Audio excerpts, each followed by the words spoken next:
నాకు ఓ పెళ్ళీడు కూతురుంది. జరిగిన దానికి నేను బాధపడుతున్నాను. అందుకే వాడు చేసిన తప్పుకు నేను పూచి తీసుకుని మీ ఇంటి ముంగటి చెట్టు కట్టేశాను. వాడిని దండించండి. ఈ నేరానికి మామూలు దండం చాలదు. మా ఇంటి పరువు ఎలా తగలబెట్టాడో అలాగే నిలువునా వెండి పెట్రోల్ పోసి తగలబెట్టండి. ఎంత పెట్రోల్? పచ్చని చెట్టు పాపం ఏ పాపం చేయకుండానే నా వల్ల తగలబడిపోతుంది కాబోలు. దండించే ముందు ఒక్క మాట. ఒక చోట తల అమ్ముకుని కూలి చేసుకునే ఒక పాలేరు కుర్రాడు ఇంత పెద్ద బంగళాలోకి ప్రవేశించి అందరిని కొట్టి అంత పని చేయగలిగాడు అంటే దానికి కారణం ఆలోచించండి. వాడి నోటి దగ్గర కూడు మట్టి పాలు చేసి వాణ్ణి గూండాల చేత తన్నించి తాడుగట్టి పొలాల్లోంచి ఈడ్పించి రెచ్చగొట్టడం, అందులోనూ ఒక ఆడపిల్లలా చేయడం, అది ఏమంత పరువో ఏమంత తప్పో కూడా కాస్త ఆలోచించండి. మా వాడి తప్పు లేదండం లేదు.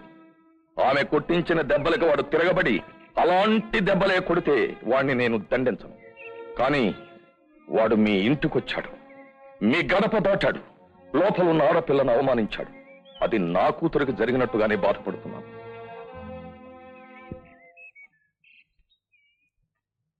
ఇదిగోనా మహంటారు, తీసుకో. తప్పంతా వాడిదే, నాదేమీ లేదని నువ్వు మనస్ఫూర్తిగా నమ్మితే దీంతో వాడిని కొట్టు. వాడు చచ్చేదాకా కొట్టు, నీ గుండె మంట చల్లారేదాకా కొట్టు. వాడిని నేమీ చేయకుండా నేను కాపలా ఉంటాను. తీసుకో.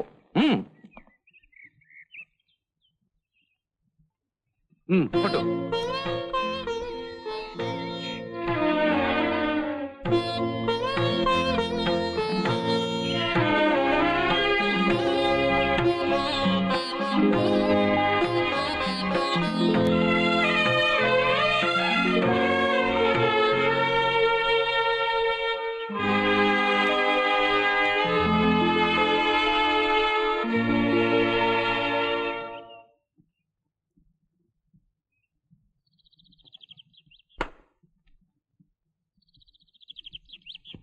ఆ అమ్మాయి వదిలిపెట్టేసిన నిన్ను శిక్షించకుండా నేను వదలను. ఈ రాత్రంతా నువ్వు ఇలాగే ఉండాలి, కూడు నీరు లేకుండా. తెల్లవారేలోగా ఆ అమ్మాయి ఎప్పుడైనా వచ్చి నిన్ను కొట్టచ్చు. నా ఆర్డర్ని వ్యతిరేకించావా నిన్ను షూట్ చేసి చంపేస్తాను. నా మిలిటరీలోంచి ఎందుకు వదిలిపెట్టారో అర్థం కావట్లేదు.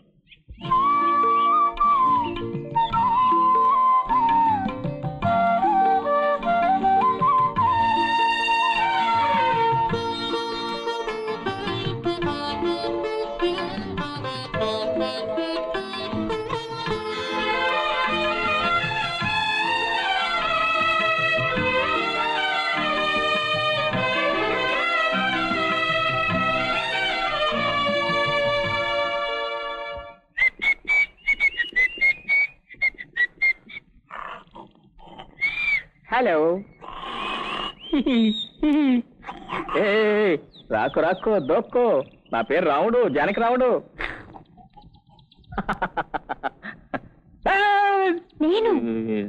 నువ్వా?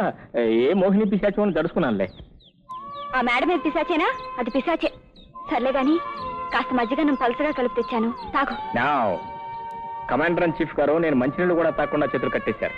మజ్జిగలా తాగను? నేను కట్లిప్పనా? ఆఫ్టర్ ఆల్ ఈ తాళకు నేను కట్టుబడ్డా అనుకున్నావా? ఆయన మాటకి చూడు. అయినా మీ నాన్నగారి శిక్ష కూడా న్యాయమేలే.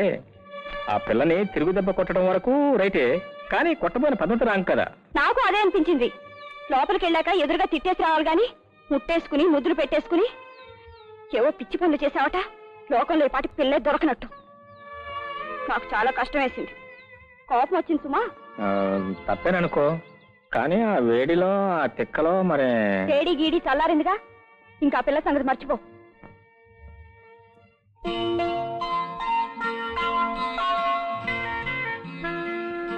దాహంగా లేదా జాకి? ఉంది సీత. దాహం వేసి దాహం తీరకుండా అలా కాసేపు ఉంటే అందులో ఒక ఆనందం ఉంది. సరే సీత, నువ్వు పద. మీ నాన్న చూసా అంటే ఈసారి నన్ను ఈ చెట్టుకు తలకిందులుగా వేలాడిస్తాడు.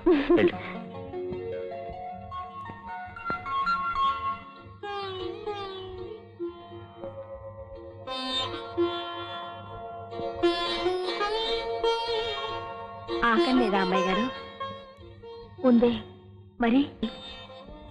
ఒక్కోసారి అన్నం కన్నా ఆకలి రుచిగా ఉంటుంది.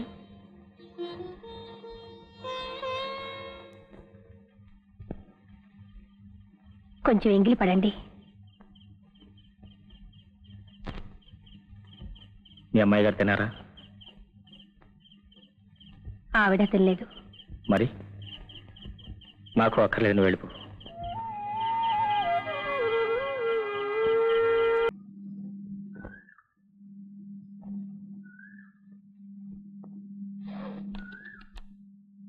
రాక్షసి, పిశాచి, దాన్ని కూడా వారం రోజులు అడవిలో కట్టి పడేస్తే. అమ్మో, పూలాంటి పిల్ల కందిపోదు. పోతే పోనీ. అది నీలాంటి పిల్ల కదా పాపం. ఏయ్, ఆ రాకాశ మీద జాలి పడుతున్నావా? అది మరీ అంత రాకాశ పిల్ల కాదు. ఎందుకంటే అయ్యగారు నన్ను కొట్టమని కొరడా ఇచ్చారు కదా, కానీ కొట్టిందే మరి కొట్టలేదే. అంటే దీన్ని బట్టి మనకేం తెలుస్తుందన్నమాట, రాకాశలో కూడా దేవత ఒక మూల దాక్కుందనే కదా, తన తప్పు తాను తెలుసుకుని ఒప్పుకుందనే కదా. ఏయ్, నీ వరస చూస్తే ఆ పిల్ల చేసినవన్నీ దేవతా పనులని చెప్పేట్టున్నావే. ఆహా, ఇంతకు ముందు చేసినవన్నీ దేవతా పనులు అంటం లేదు, ఇక మీదట చేసేవన్నీ శానా శానా శానా. ఏంటట చూస్తున్నావు? కుక్క తోకని సూటిగా చేయగలడు ఎవడనా?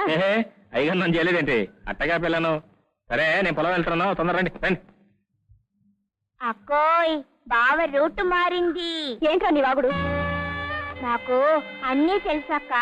నువ్వేమో ఈ రూట్ లో వస్తున్నావు, బావేమో బంగ్లా రూట్ లో వెళ్తున్నాడు.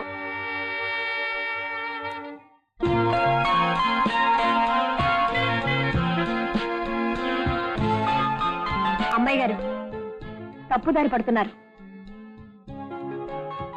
అమ్మాయి గారు, తప్పుదారి కాదే, ఇదే రైట్ దారి. ఎవరు? వాడేనా? ఆ రౌడీయేనా? వాడేనా మిమ్మల్ని కట్టేసింది? వాడేనే. ఉండండి, నిప్పుతాను. ఇవి విడే ముళ్ళు కాదే, విప్పినా విడవు. కోట్లు గుమ్మరించినా కొనలేని దేవుణ్ణి కొట్టాను, తిట్టాను, చెప్పు అన్నాను. అమ్మా, నాకంతా ఎరికైంది. అతని అలకని నేను చదువుతాను. నా మాట వినండి, నమ్మండి. అదంత సులువు కాదే. కోపం వస్తే సర్ది చెప్పచ్చు, కానీ అసహ్యం వేస్తే దానికి తిరుగులేదు కదా. అమ్మాయి గారు, తొందరపడకండి. మీలాగే అతను తిండి తినలేదు, నీరు తాగలేదు. మీకు ఒక గంటలో రుజువు తీసుకొస్తాను. లోపలికి పదండి.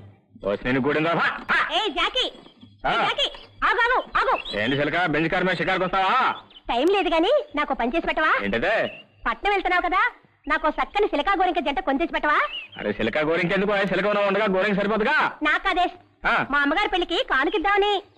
ఏ అమ్మగారి పెళ్లికి? ఇంకెవరు? మా జానకమ్మ గారే. జానకమ్మ గారి పెళ్ళే? నిజమే? ఆదివారం పొద్దుటే నీలాంటి రౌడీలు గొడవకి భయపడి అర్జెంటుగా ముహూర్తం పెట్టేశారు. అనుకున్న మడిసే గిరీశం బాబు గారే. వాళ్ళకి పిట్టల జంట కానుగ్గా ఇద్దామని. తెస్తావా? పెళ్లికి అమ్మాయి గారు ఒప్పుకున్నారా? ఒప్పుకోకపోతే వద్దంటారేంటి? వాళ్ళకి కోట్లు, వీళ్ళకి కోట్లు. ఆయన అందగాడు ఇంగ్లీష్ చదువుకున్నాడు. పెళ్లికి ఊరందరినీ పిలుస్తున్నారు. మనందరికీ బట్టలు పెడతారంట. నీకు కూడా.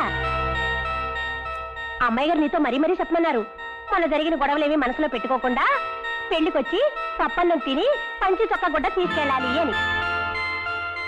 సరేనా?